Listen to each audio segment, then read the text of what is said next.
Gyroplanes are unique aircraft, combining some of the benefits of fixed-wing flying with the unique performance of a rotorcraft. Spanish inventor Juan de la Cierva built the first autogyro in 1923.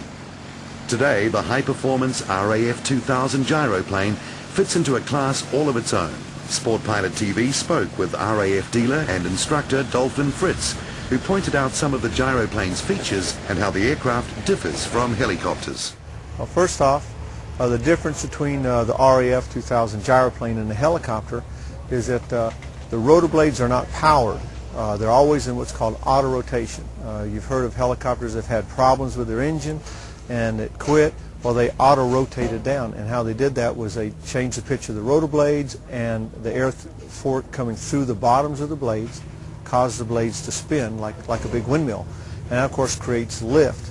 And as they got closer to the ground, they can change the pitch of the blades to increase the lift. Well, ours are fixed pitch, and they're not powered. When we want to take off on the larger gyroplanes, such as the RAF, we must use what's called a pre-rotator, and it's this flexible shaft that comes up. Others use different types, but it's a pre-rotator that allows you to spin the rotor blades up to a predetermined RPM so that you can move forward and allow the relative wind to pass through them and continue them up to flying speed. On the gyroplane, it's more like a light fixed wing. You have a control stick that is used to roll the gyroplane or pitch it, as well as rudder pedals for yaw. And because it's a fixed pitch, there's no collective. And all gyroplanes are much more sensitive than a fixed wing on the controls usually. And the throttle works the engine just like you do in an airplane. The thrust is what moves the gyroplane through the air and keeps the air going through the blades. So like an airplane, to come down, we reduce our power, we glide in, and we want to climb, we add power and climbs out. Very simple and easy to maintain. Gyroplanes can take off fairly short. The performance is really, really impressive because the rotor disc, once you get it turning, requires very little air really passing through it, very little speed. So we can take off at a very short, low airspeed, in ground effect in particular, 50 to 100 foot with no wind, and when you have a 20-mile-an-hour wind, it's almost a vertical takeoff. That's because we can fly at such low airspeed. We need a lot of power to do it. Again, it's the rotor disc that causes you're able to do that. It won't stall like a wing. The landing performance comes for the same reason. There's a lot of drag in the disc. As you come into land, you can rotate the disc back, which causes a lot of drag and a lot of lift. So it holds you off the ground at a very low airspeed, which will allow you to stop very quickly. Many of the sport aircraft are going to automotive changes and engines as well as RAF. The Subaru, this is the 2.2 liter. It's a stock engine, 130 horse. RAF puts for the low-end model a Holley 2-barrel carburetor, intake. It's all automotive parts, all able to be sourced through a local auto parts dealer. The Subaru runs around 5,500 RPM, but to get the power to the prop, you need a redrive. It's a belt redrive, and it steps it down to keep the prop turning around 22 to 2,300 RPM. Very simple. All the parts are easy to find locally.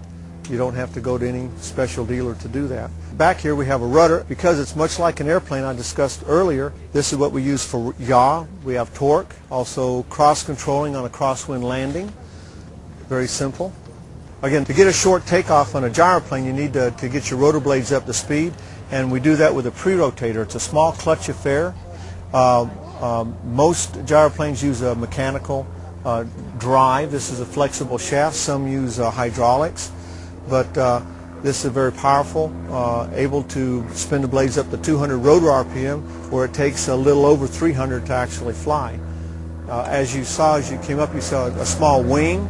This is what we call a stabulator. The RAF's the only one right now using this. It came out 2 years ago, and it's a pitch trimming device. On the control stick, we have 4 buttons that allows us to change the pitch trim and the roll trim with these actuators. There's a pitch actuator and the roll actuators on the back side.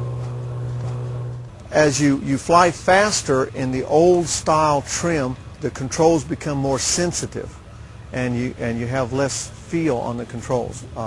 You can over control easier.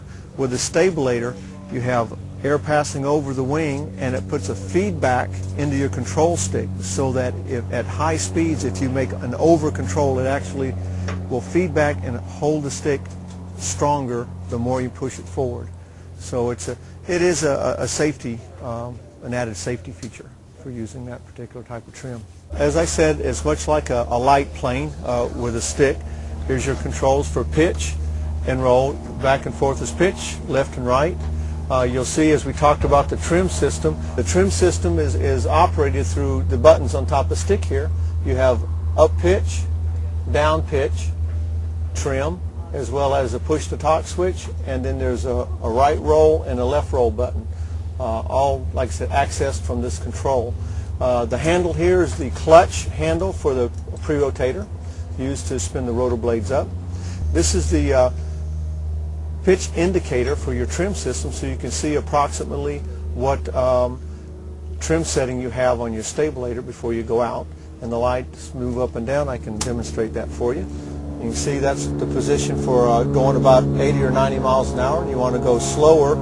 As I operate the pitch trim with the button, the light moves down towards the bottom, and that's more up trim there. Inside the dash, there's plenty of room in here to put most communication devices that you need, and the transponder as well.